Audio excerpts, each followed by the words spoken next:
모바일로 영상 시청 시 데이터 요금제에 따라 통화료가 발생할 수 있으므로 와이파이가 되는 환경에서 동영상을 시청하시길 바랍니다.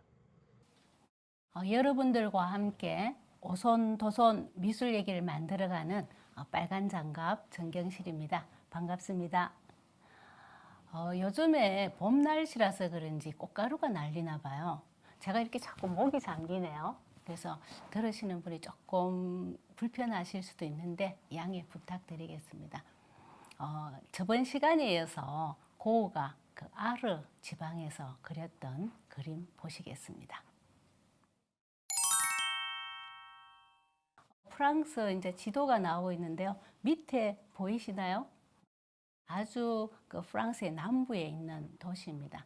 따뜻한 곳이고요. 지중해 기후가 있는데 여름에는 뭐 30도까지 올라가는 아주 유서 깊은 도시가 아르라고 합니다. 오늘도 많은 분들이 좋아하시는 작품이죠. 고흐의 대표작 중에 하나입니다. 아르의 밤의 테라스와 론강의 별이 빛나는 밤 보시겠습니다. 이 두 작품은요, 1888년 9월에 그려진 그림입니다.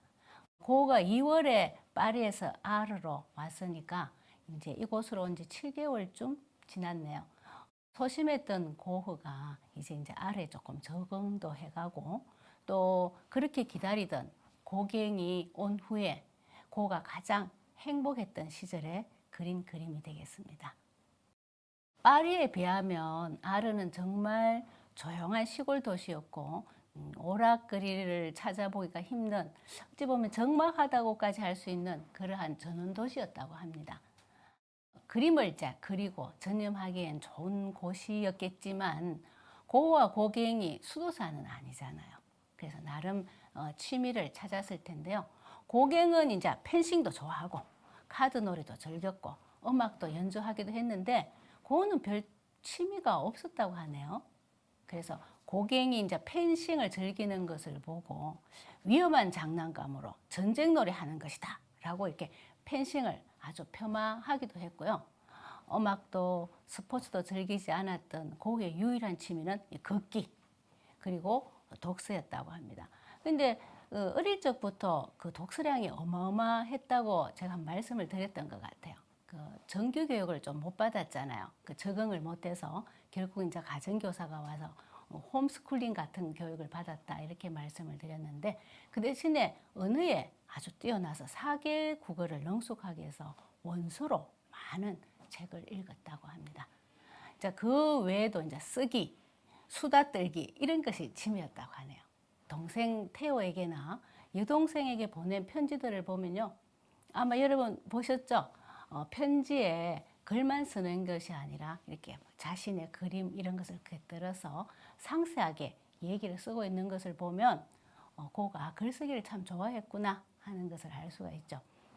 근데 동생한테만 보낸 건 아니에요. 친구한테도 이렇게 막 그림을 곁들인 편지를 보내고 있거든요. 그리고 좀 특이하게 이제 취미라고 하면서 수다 떨기인데 좋게 말하면 이제 토론이 되겠죠.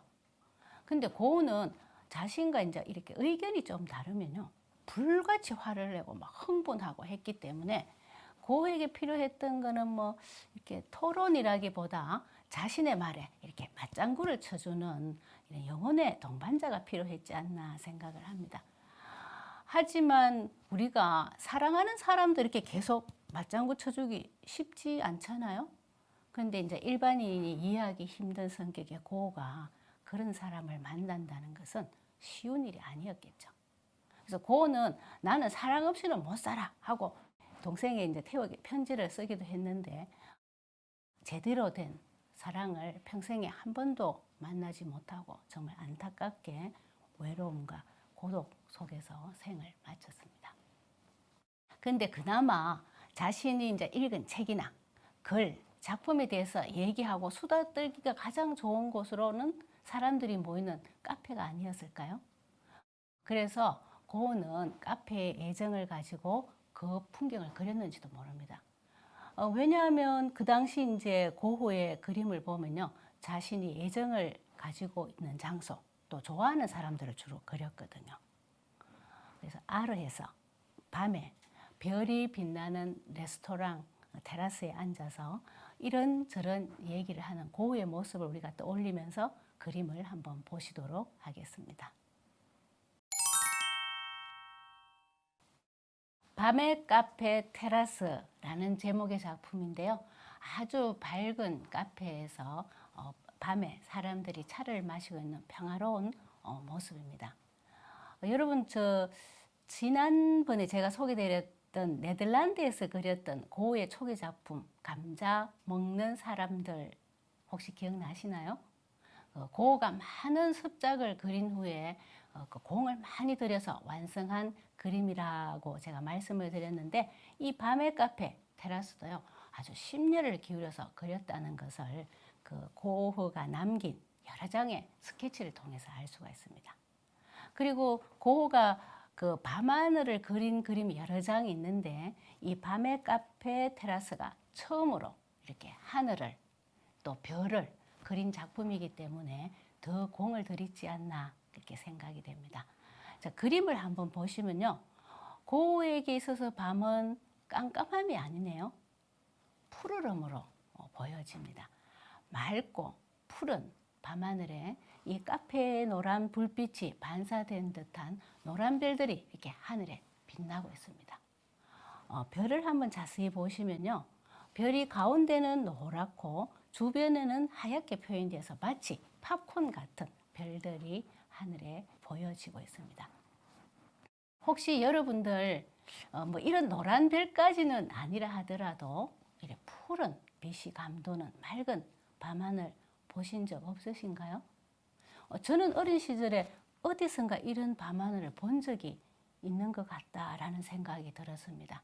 혹 여러분이 아직까지 못 느껴보셨다면 나중에 어디에 가시더라도 맑고 또 이렇게 푸른 빛이 도는 밤하늘을 만나보시면 고흐의 이 작품 한번 꼭 기억해 보시기 바랍니다.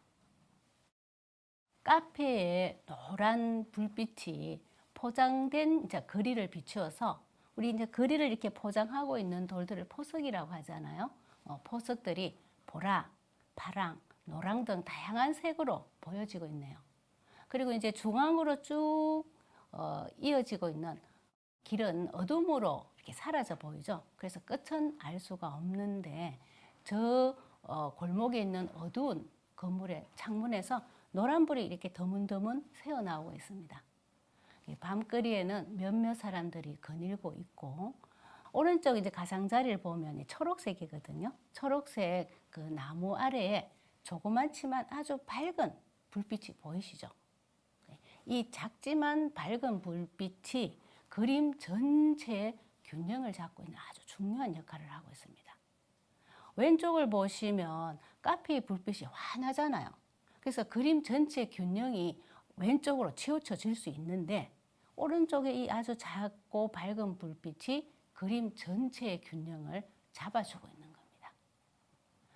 그래서 여러분들이 손으로 한번 해보셔도 됩니다. 이렇게 손을 들여서 그 오른쪽에 있는 작은 불빛을 이렇게 한번 가려보세요. 가려보시면 그림의 무게감이 왼쪽으로 확 기운다는 것을 느끼실 수 있을 겁니다. 느껴지시죠? 아주 작지만 중요한 역할을 하고 있는 작은 불빛입니다. 자, 골목길이 끝까지 쭉 보이지 않게 뻗어 있어서 그림의 이제 깊이감이 아주 느껴지죠. 그리고 오른쪽에 제가 말씀드렸던 작은 불빛과 왼쪽을 보시면 지금 파란 문에 보이는 노란 불빛 보이시죠? 그것이 비슷하게 이렇게 대각선으로 그려져 있습니다. 그래서 실제 합폭보다 우리가 느끼기에 골목이 훨씬 넓게 보여지도록 그려진 그림입니다. 고흐는 이 그림을요, 카페를 볼 수 있는 곳에 진짜 이젤을 놓고 직접 보면서 그린 그림이긴 하지만 실물을 그대로 묘사를 하거나 원근법 이런 게 매이지 않고 고흐가 가슴으로 느끼는, 고흐가 느껴지는, 보여지는 그러한 밤 풍경을 담고 있습니다. 밤이지만 어둡거나 칙칙하지 않죠. 따뜻함이 느껴지는 풍경입니다. 고흐의 인생에 있어서 아르에 있었던 그 짧은 기간이 가장 희망이 차 있었던 시간이기 때문에 왜 미술 공동체를 만들고 싶어 했다고 했잖아요. 그래서 하늘의 별에서 또 밝은 카페에서 고흐의 그 희망에 찬 마음이 잘 보여져 있고 또 행복했던 고흐의 그 순간들을 기록하는 작품 중에 하나가 되겠습니다. 자, 표현 기법을 한번 보시면요. 물감을 아주 두텁게 칠하고 있죠. 그래서 거칠은 터치감, 강한 질감, 약간의 이제 입체감이 느껴지는, 그래서 우리가 전문적으로 얘기한다면 그걸 임파스토 기법이라고 하거든요. 이러한 기법이 고흐의 작품에서 이제 뒤로 갈수록 더 강하게 거친 질감으로 보여주고 있습니다. 고흐는 그 여동생에게 이 그림에 대해서 편지를 쓰고 있는데요. 이렇게 말하고 있습니다. 푸른 밤, 검은 밤이 아니죠. 푸른 밤, 카페 테라스에 커다란 가스등이 불을 밝히고 있어. 그 위로는 별이 빛나는 파란 하늘이 보이는데 바로 이곳에서 내가 그림을 그리고 있다. 내 자신이 너무 놀랍다. 이렇게 얘기를 합니다. 그리고 검은색을 전혀 사용하지 않고 아름다운 파란색, 보라색, 초록색만으로 사용을 해서 특히 이 밤하늘에 별을 찍어 넣는 순간이 정말 행복하고 즐거웠다고 이렇게 말을 하고 있습니다. 편지에서 고흐가 검은색을 쓰지 않는 밤 풍경화를 그리고자 했다고 말을 하고 있습니다. 실제로 이 밤을 그리고 있음에도 불구하고 검은색이 전혀 사용되지 않았어요. 아주 어두운 부분에는 짙은 자주색을 사용을 했고요. 그래서 마치 붓 끝으로 이렇게 술을 놓듯이 그 밤만이 보여줄 수 있는 빛의 축제를 화폭에 이렇게 옮겨 담고 있습니다.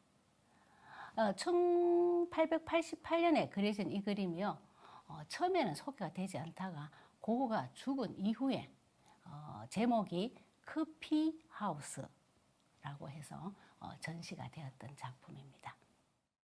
실제로 지금도 영업을 하고 있는 고흐의 그림의 소재가 되었던 카페입니다. 이름을 이제 완전히 고흐의 카페라고 바꾸었다고 합니다. 이 카페는 지금 130여 년이 지금 오늘날에도 저를 포함해서 많은 사람들이 이곳에서 고흐를 떠올리면서 차를 한 잔 마셔보기를 희망하는 장소입니다. 고흐라는 한 인물이 지금 100년이 지난 지금에도 남프랑스를 하나의 관광 필수 코스로 만들어서 아르 지방으로 많은 사람들을 모아들이고 있는 거죠. 굉장한 힘입니다. 예술의 힘이라고 생각을 합니다. 어떤 정치가가 아니면 어떤 부자가 100년이 넘은 이 세월의 긴 시간 뒤에도 이렇게 많은 사람들이 그 사람을 기억하며 또 찾아갈 수 있을까요? 아르의 이제 밤 풍경을 보셨고요. 이어서 같은 시기에 그린 또 하나의 밤의 그림입니다. 고흐가 살았던 그 노란 집에서 도보로 한 1, 2분 거리에 있다고 합니다. 론강이라고 있는데 그 론강에 별이 빛나는 밤 보시겠습니다. 1988년 9월에 그린 그림이고요. 그 고흐 집 가까이 있는 강변을 표현한 그림입니다. 완전히 푸른 밤하늘입니다. 심지어 이렇게 흰빛까지 보이는 밤하늘이네요. 그 넓은 면적의 푸른 하늘, 그리고 중간에는 흔들리는 불빛의 그림자를 담고 있는 강, 그리고 아래 부분에 보시면 화면엔 조금 자세히 나오지 않는 것 같아요. 아래 부분에 보면 그 남녀 두 분이 이렇게 걸어가고 있는 장면이 보이고 있습니다. 그래서 저 멀리에 아르 시내에서 새어나오는 노란 가스 불빛의 흔들림이 정밀하고 이렇게 세세하게 그린 것은 아니지만 그 느낌이 아주 쌩쌩하게 확 다가오시죠. 만약에 정말 똑같이 정확하게 그렸다면 이렇게 강하게 느낌이 전달되지는 않았을 겁니다. 앞에 보시면 그 두 여인이 걷고 있는 그 바탕도 그 물색과 거의 비슷해서 마치 무리를 걷고 있는 것처럼 보일 수도 있는데 자세히 보면 그 배 두 척이 강가에 세워져 있는 것이 보일 겁니다. 그래서 강과 땅을 지금 구분 짓고 있습니다. 하늘 가운데를 한번 보시겠어요? 북두칠성이 아주 뚜렷하게 보이죠? 한번 세려보세요. 하나, 둘, 셋, 넷, 다섯, 여섯, 일곱. 보이시죠? 천천히 한번 세어보시기 바랍니다. 이 시기에 9월에 이 장소에 가면 이 별자리가 꼭 이렇게 보여진다고 합니다. 그래서 고우가 현장에서 그림을 그렸다라는 것을 보여주는 증거죠. 고우는 그림을 이제 실제 그릴 때는요, 굉장히 빠른 시간 내에 즉흥적으로 강한 터치로 그려내지만은 그 전에 철저하게 여러 장의 스케치도 그려보고 해서 그 장소와 또 그 분위기를 충분히 파악한 후에 그 순간을 포착해서 그림을 그려내고 있습니다. 보신 밤의 테라스와 이 론강의 별이 빛나는 밤, 정말 좋은 작품이죠. 하지만 정말 고우의 최고의 불후의 명작은 뭐니 해도 이 그림을 그린 다음 해에 그린 1889년도에 그린 그 아르에서 그린 그림은 아니고요. 정신병원 생레미에 있는 정신병원에서 그렸던 별이 빛나는 밤이라고 할 수가 있겠습니다. 오늘 보신 이 두 작품은요. 다음 해에 그리는 별이 빛나는 밤에를 그리기 위한 출발작이다. 시금석이다. 이렇게라고도 얘기를 하거든요.